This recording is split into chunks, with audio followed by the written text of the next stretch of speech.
Don't know about you, I just can't get enough of this song. Love it. Wham! And Club Tropicana. Cast your mind back to the 1980s then. Mobile phones, as we mentioned, the size of house bricks, the hair, the fashions, the music. Do you fancy the chance to relive some of that? Well, there's a brand new musical called Club Tropicana that's been described as Love Island meets the 1980s. It's touring next year, and it stars the Northeast's Joe McElderry, X Factor winner, star of Joseph and his amazing Technicolor Dreamcoat. Delighted to say Joe is on the line to me now. Morning, Joe. Good morning. Good to talk to you. Now, listen, you're only 27, aren't you? You weren't even born in the 1980s. I know. It's mad, isn't it?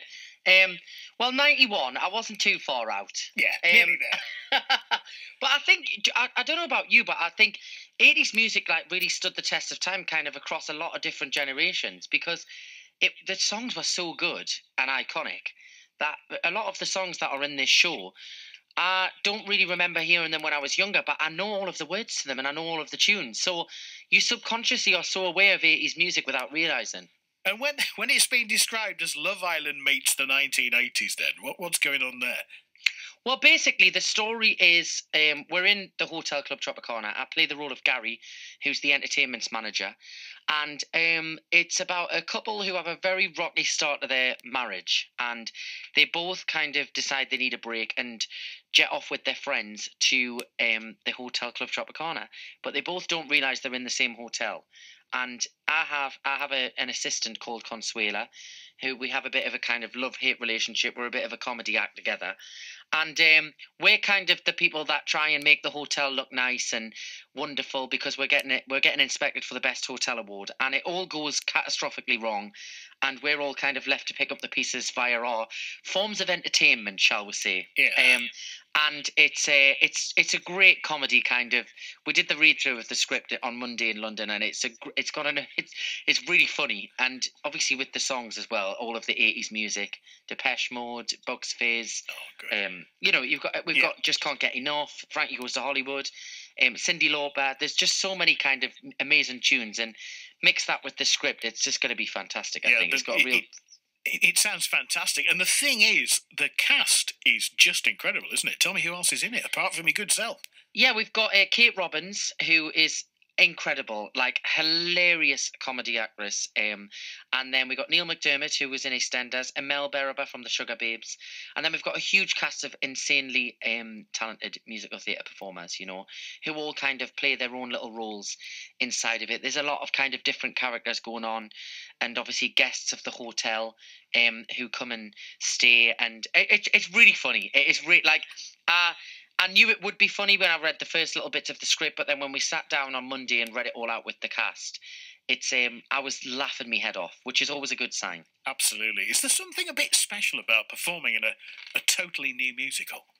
Yeah, well, I think it gives you kind of room to, obviously, for example, doing Joseph, the show is there, the show is really iconic, and people have an expectation, an idea of what they want that role to be played as, so you're very much kind of playing, you could put your own personal touches on it, and I certainly sang it in a way that I wanted to sing it, if that makes sense.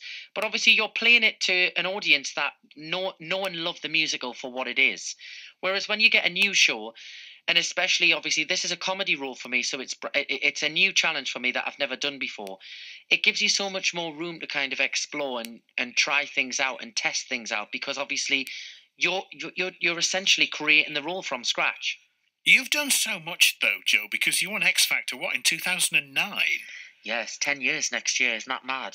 Yeah, so you've done so much since then. You did Pop Star to Opera Star, The Jump, and what is it, 5 top 20 albums? Yeah, I think that's right. I see all these statistics, and I try not to pay too much of attention, but I think that is... I've done 5 albums, and I think they've all done relatively well, which I'm very happy about. So what are you going to do when you're 30? Oh, God knows. God knows. I always say that, to be honest. I don't know what... I've got to a point now, where, I'm on my own tour at the moment. We're actually coming up there next Saturday, I think it is, Billingham. I'm playing Billingham Forum next Saturday with my own concerts. And I've got to the point now where I'm kind of just exploring new projects, things that kind of excite us, things that I want to try, things that I've never done before. So I don't really have a kind of long-term plan in the sense of this is what I'm going to do at this age or whatever. If it's something fun that I can have a good laugh with, then I'm more than happy to try it. And do you still watch The X Factor? Do you know what it is? I have not seen this series. I haven't seen any of it, which I feel a little bit bad about because I feel like as a person who's been on the show, I should always know what's going on with the show. But I haven't seen any of it. But I haven't. Is it good? Have you been watching it? Well, no, I don't watch it either, and that's why I'm asking, really, because the audience figures would seem to suggest that the nation is beginning to get a bit tired of it. You know what?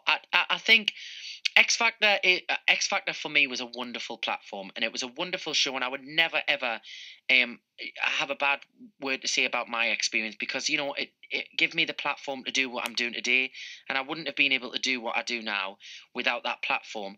But I do think at a time there has to be some sort of I think the reason why the audience might be a little bit sick of it, I don't know, but I think sometimes people vote for these people on the shows and there's not a lot of aftercare for the winners and some of the people that get signed to the record labels. And I think people probably think, well, why am I voting for these people if you're not going to, spend time on their career and work with it? I've been lucky that when I left Psycho, I went to another label pretty much straight away, and I had a wonderful time, and still release music now, which I'm very lucky to do. But I think they need to look at the way that they form the careers after the show. And I think if that was looked at, then maybe the respect of the show would come back because people would be like, well, we're investing in something. We're investing in somebody's career and we're supporting them from day one. Well, Joe, lovely to talk to you. Good luck with Club Tropicana. Thank you. Alrighty, that's Joe McElderry. And that is being performed in York at the Opera House and at the Empire Theatre in Sunderland. So it's going to be in York in March. It's going to be in Sunderland in May of next year. Club Tropicana, the musical.